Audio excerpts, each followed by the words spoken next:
अच्छा, चैप्टर 4 में हम क्या करते हैं कि जो रैंडम नंबर हमने चैप्टर 3 में कैलकुलेट किया था और प्रोबेबिलिटी कैलकुलेट करी थी, तो अब चैप्टर 4 में हमने क्या करना है, उन रैंडम नंबर का मीन और वेरिएंस कैलकुलेट करना है। बस ये दो काम करने होंगे। सबसे पहले एक्सपेक्टेड वैल्यू देख लेते हैं, मीन देख लेते हैं कि ये मीन जो होता है आपके पास एक्सपेक्टेड वैल्यू कहलाता है। ये मीन जो होता है रैंडम नंबर का मीन होता है, और ये एवरेज ऑफ रैंडम नंबर भी कहलाता है, और ये एक्सपेक्टेड वैल्यू ऑफ एक्स भी कहलाता है। ये रैंडम नंबर की एक्सपेक्टेड वैल्यू भी कहलाती है ये। तो सबसे पहले डिस्क्रीट वाला केस देख लेते हैं। डिस्क्रीट में आपके पास क्या है कि रैंडम नंबर है एक्स, इसको इसकी प्रोबेबिलिटी से मल्टीप्लाई कराया हुआ है। इसी तरह तमाम रैंडम नंबर के साथ ये समीशन का साइन का मतलब क्या है कि तमाम रैंडम नंबर के साथ यही करना है कि उसको उसी प्रोबेबिलिटी से मल्टीप्लाई कराना है और फिर उसके बाद उसको ऐड कर देंगे, तो वो आपके पास एक्सपेक्टेड वैल्यू बन जाएगी।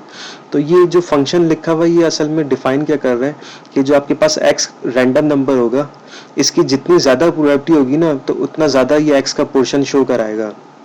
जैसे एक रैंडम नंबर 1 है आपके पास, एक रैंडम नंबर 2 है, तो इसकी प्रोबेबिलिटी आपके पास 0.1 है और इसकी प्रोबेबिलिटी जो आपके पास 0.9 है।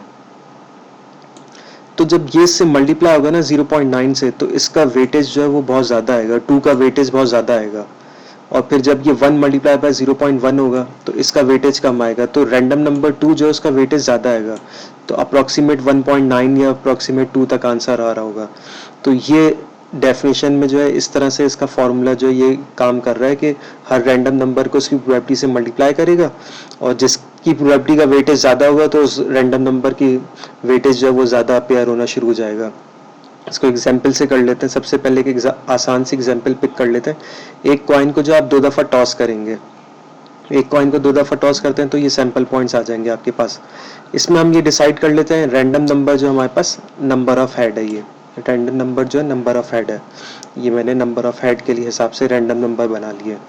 तो पहले सैम्पल पॉइंट में आपके पास क्या आएगा, 2 हेड है इसमें, तो ये 2 आ जाएगा। इसी तरह इसमें 1 हेड है तो 1 आ जाएगा। इस वाले में भी 1 हेड है और फिर लास्ट वाले में जो है 0 हेड्स है।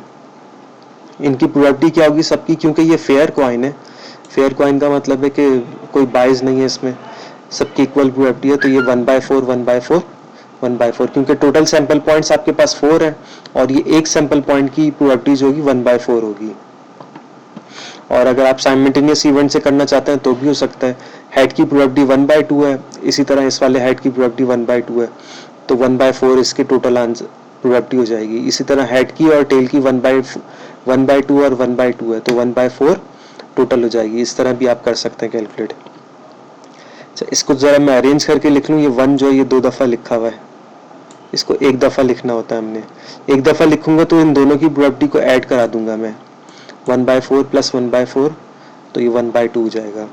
अब जो डेफिनेशन थी हमारे पास एक्सपेक्टेड वैल्यू की, उसमें करना क्या था कि एक्सपेक्टेड रैंडम नंबर को जो आपने इसकी प्रोबेबिलिटी से मल्टीप्लाई कराना है, तो 0 मल्टीप्लाई बाय 1/4 करा, इसी तरह 1 मल्टीप्लाई बाय 1/2 करूंगा और इसी तरह 2 मल्टीप्लाई बाय 1/4 करूंगा। तो ये मेरे पास आ जाएगा एक column x multiply by p of x का। इन सबको ऐड कर दूंगा तो समीशन बन जाएगा। इन सबको ऐड कर रहा हूँ तो 1 के बराबर आ रहा है। तो आपके पास जो एक्सपेक्टेड वैल्यू है रैंडम नंबर की, या मीन जो आ रहा है आपके पास, वो आ रहा है 1। तो ये क्या डिफाइन कर रहा है कि 1 हेड जो है वो एक्सपेक्टेड है। आप एक कॉइन को 2 दफ़ा टॉस करते हैं तो 1 हेड जो है वो एक्सपेक्टेड है। अच्छा, एक और कम जो है इसको एग्जाम्पल से कर लेते हैं। एक जो है लॉट है, उसके अंदर 7 कंपोनेंट है। 7 में से 3 जो है वो डिफेक्टिव है, 4 जो है वो नॉट डिफेक्टिव है। अच्छा, आपने कितने सेलेक्ट करने हैं, 3 सेलेक्ट करने हैं। तो वो तीनों के तीनों डिफेक्टिव हो सकते हैं और तीनों के तीनों नॉट डिफेक्टिव हो सकते हैं, और बाकी बीच की जो भी आपके पास पॉसिबिलिटीज बनेंगी वो सब लिख लेंगे अभी हम। अच्छा, रैंडम नंबर इन्होंने क्या दिया हुआ है, नंबर ऑफ गुड कंपोनेंट दिया हुआ है इस दफ़ा, वरना हर दफ़ा हमने पहले क्या करा है, डिफेक्टिव करा हुआ है हमने हर दफ़ा। रैंडम नंबर जो होता है वो नंबर ऑफ डिफेक्टिव होता था, इस दफ़ा जो है वो गुड कंपोनेंट दिया हुआ है, यानी कि रैंडम नंबर जो है इस दफ़ा नॉट डिफेक्टिव है। तो ये हो सकता है कि आपके पास तीनों नॉट डिफेक्टिव आ जाए, या ये हो सकता है 2 नॉट डिफेक्टिव आए, एक डिफेक्टिव आ जाए, या फिर एक डिफेक्ट नॉट डिफेक्टिव आए और 2 डिफेक्टिव आ जाए। इस तरह करके हो सकता है लास्ट वाला ये कि कोई भी नॉट डिफेक्टिव ना है, तीनों के तीनों डिफेक्टिव आ जाएं। इनकी प्रोबेबिलिटी जो है, क्योंकि सिलेक्शन वाला क्वेश्चन है तो हम इसकी प्रोबेबिलिटी कॉम्बिनेशन के थ्रू सॉल्व करेंगे। डिवाइड में आपको पता है कि ये टोटल 7 है आपके पास, 7 में से आपने ये 3 सेलेक्ट करना है। ये तो 7C3 तमाम पॉसिबल आ जाएंगे, वेज आ जाएंगे।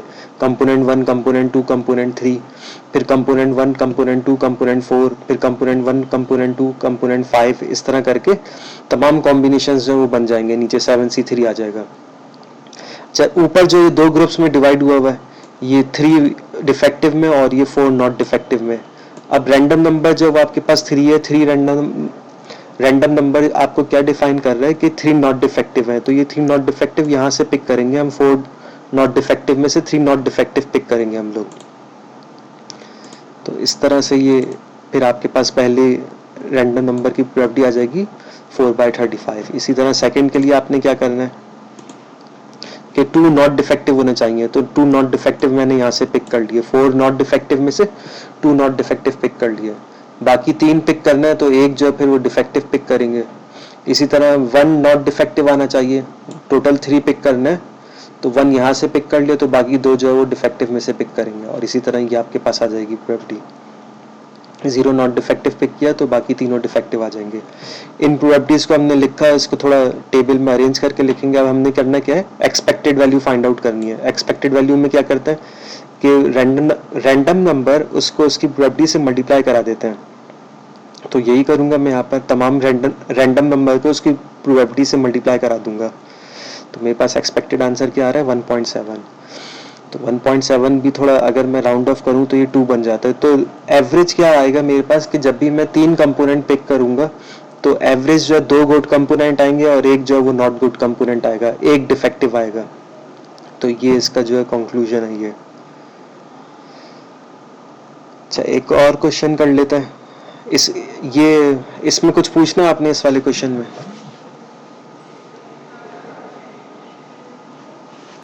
जी देखें देखें देखो।